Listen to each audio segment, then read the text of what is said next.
district on the self-assessments that all schools are required to do in harassment, intimidation, and bullying. I appreciate the opportunity to share this brief summary report.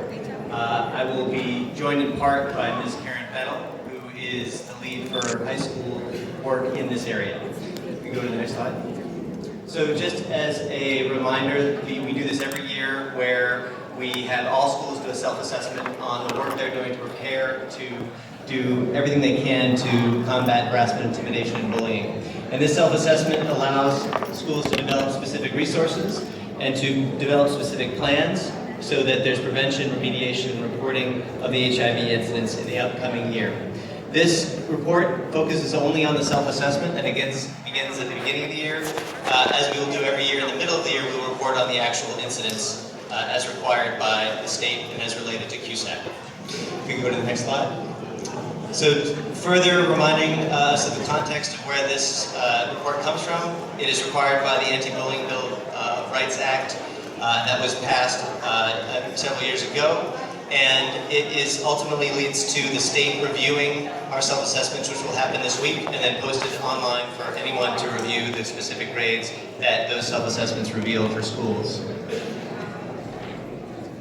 The report and the self-assessment process revealed several findings, which I'll go over in brief detail. What we accomplished thus far already is that we provide professional development training for our harassment, intimidation, and bullying specialists throughout the last school year. We have HIV specialists at all of our K-8 schools and at our high school comprehensive and magnet schools, and their job is to provide information and training, to conduct investigations, to provide mediation, as well as other support that you can see there in terms of conflict remediation, relationship improvement, and peer relationships. And finally, we have been able to increase the involvement of these HIV specialists on each school's school safety team. All of this will be posted on our website after the review from the state per the process that we follow each year, and again, connected to QSAT. In terms of areas that we will work on this year based on the self-assessment, we will increase the school-based prevention programming through conflict resolution and mediation, further HIV remediation and consequences work, suicide prevention, and peer relationships and social skills training and support. We have implemented the week in October, the week of respect, and we've also begun to conduct our professional development training sessions for these specialists. In conclusion, the work that we will be sharing will be posted, and the work that is supported by Ms. Karen Fennell for the high schools and Ms. Anita Ziad for the elementary and middle schools. We will report back to the district, and to this board later in the year once we have those reports, again, as required by state requirements. That concludes the report on the HIV self-assessment. Thank you, Dr. Perkins. Ms. Rodriguez, can we have the presentation? Okay. I think there's been a change. Ms. Hitchcock? Good evening. Excuse me. Shouldn't Vanessa Rodriguez be given this report? As the general counsel, it is my practice to generally read all the reports into the record. Vanessa last meeting said that she was going to do the OFAC report, so why can't we have her do the OFAC report right now? With all due respect, for the purposes of last week, when we hopefully vetted a lot of the questions, Ms. Rodriguez did read the report. As general counsel, I'm prepared and I'm going to read on behalf of the district to present to the board this evening. Excuse me, I just want to voice my objection to this change because Ms. Rodriguez did say that she was going to read the report. The report specifically deals with the department that she is responsible for, and it is her responsibility to read this report. This is what she said she was going to do. If there's a change, we need to know what the real reason for the change is because she said she was going to read the report. And Madam Chair, also to reiterate behind my fellow colleagues, let's not forget that these people, these district staffers have obligations, okay, and they're also paid very well to deliver. Yet again, an issue coming out of personnel. As a general counsel, I am reading the OFAC report, which speaks to the Newark Internal Audit Unit overtime audit for fiscal years 2012 through 2013. So in other words, they don't care what y'all talking about. 2014. The report was submitted in August of 2015. Please note that this report in its full entirety has been posted on the NPS website as of last Wednesday, the day after the business report, which was the first time in which the report was presented to the board this evening. The board does have also a full copy of this report. So I will be reading highlights of the report with respect to the key findings and recommendations. The purpose of the audit was to determine that overtime is properly authorized, documented, and paid for hours actually worked and calculated properly in accordance with union contracts, district policies, and applicable regulations. In addition, the audit was designed to evaluate the district's current policies and procedures. The audit included a review of overtime payments, current policies, and union contracts. As a result of the audit, the following 7 deficiencies were noted. First, the district overpaid 8 employees an amount totaling $10,922.34 for duplicate hours. The recommendation with respect to that particular finding is that the auditors recommend that timesheets are reviewed to ensure that no dates or hours have been duplicated. The second finding is that the district failed to provide supporting documentation for overtime payments totaling $56,619. The recommendation by the auditors is that the auditors recommend that the district retain all overtime supporting documentation in accordance with the current State of New Jersey records retention regulation. The third finding is that hours subject to overtime pay were calculated incorrectly for one employee. The recommendation for that finding is that the auditors recommend that the district standardize work hours for each functional department to provide coverage as needed. The fourth finding is that the district did not comply with its policy that all overtime be pre-approved in writing.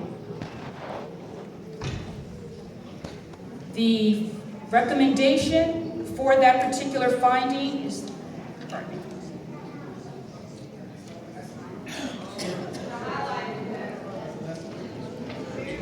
that the auditors recommend that the district stipulate the required signatures needed in its policies and procedures in order to process any overtime requests for payment, and that no payments are made without proper authorization. The sixth finding is that the timesheets were often missing required signatures.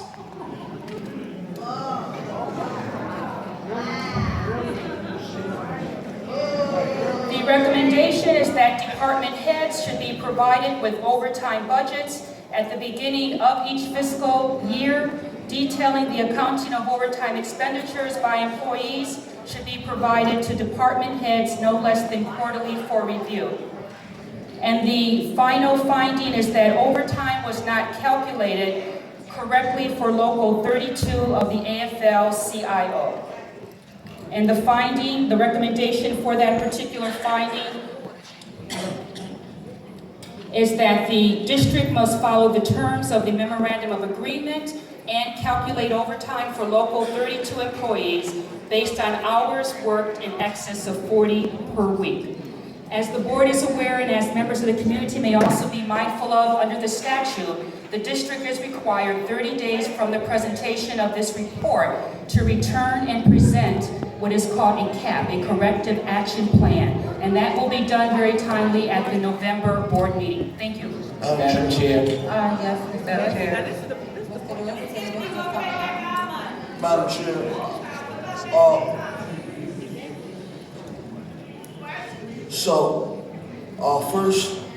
firstly, I want to point out, I want to support my board colleagues and say that Vanessa Rodriguez should have gave this report. She's responsible to do so.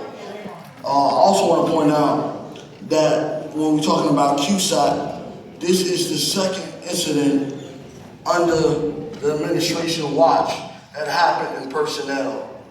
I also want to point out, under Ms. Anderson's leadership since a certain person was put in charge of this department. Our scores in personnel have been going down each year. And I, as a board member, and also as the chair of finance, would like to urge the superintendent, if we is going to take our district to local control, that we have to do some changes in personnel. We can't say we're going to improve. This is a serious budget. We can't keep slapping somebody on the wrist every time they mess up. Somebody have to pay for what's going on in personnel. And from where I come from, you start off at the top. And then Ms. Rodriguez was in charge of this department. It's about time that the top get dealt with.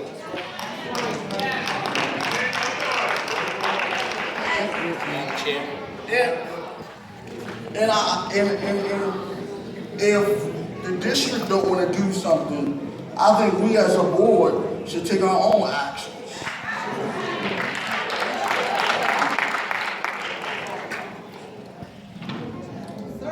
So here are the facts. The individual in charge of this department identified the problem, referred it to prosecutors, called in a state investigatory team, supported that effort. They came with the finding that in $1 billion budget, they found about $60,000 worth of problems, and then has fully supported the change in controls. Let me also say that the overtime expense since 2011 has gone from $8.5 million to about $4 million through careful management of this, all of which gets redeployed into classrooms, teacher salaries, etc. If we want to engage in a personal attack, you can go ahead and do that. But I will tell you that it is not warranted by the facts presented here. Thank you. I would like to see that.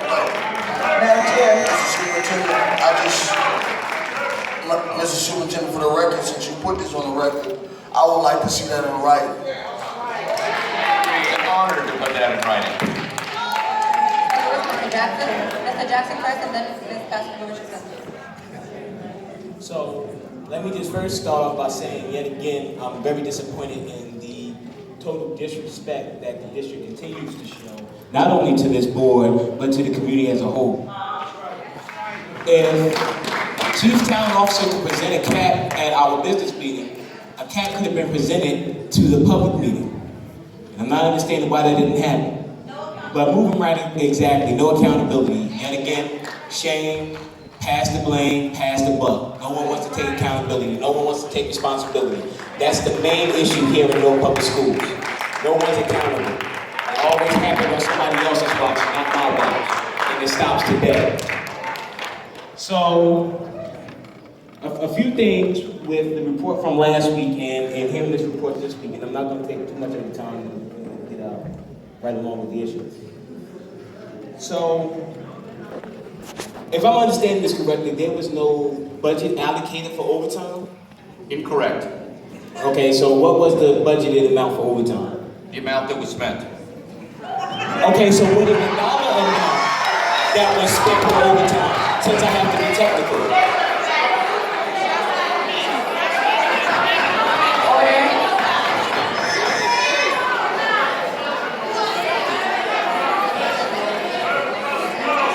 I think something is wrong with my microphone. So I'm gonna ask my question again. What was the dollar amount spent in overtime? I don't have the report in front of me. You do. It's in the report.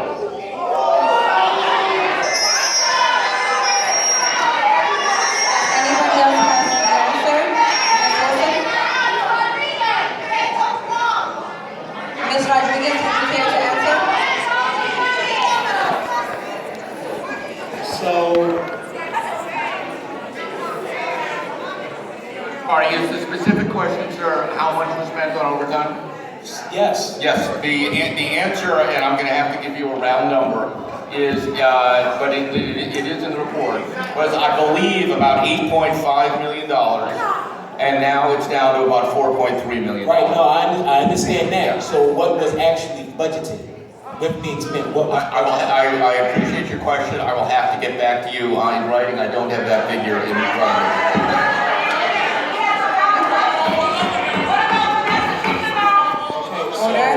So now, my next question to that is, what has been put in place to remedy this issue of overpayment and overtime?